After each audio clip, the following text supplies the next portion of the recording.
ને મોટા મોટા ફળિયા ગામડામાં હતા પેલા હાથી ને હળિયા નેવે નેવે નળિયા ને મોટા મોટા ફળિયા લ્યો બોલો પેલાના વખતમાં ઘર ઉપર નળિયા હતા મોટા મોટા ફળિયા હતા અને વાડીમાં હાથી ને હળિયા હતા અને હવે તો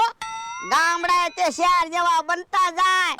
પતરાના ધાબાના મકાન અને પેલા તો સારું ખાવું હોય ને તો શહેરમાં જવું પડતું અને હવે તો બધું ગામડામાં મળે મારો માણા ગયો છે ગામમાં નાસ્તો લેવા જલ્દી નાસ્તો લઈને આવે તો હારું બહુ ભૂખ લાગી હે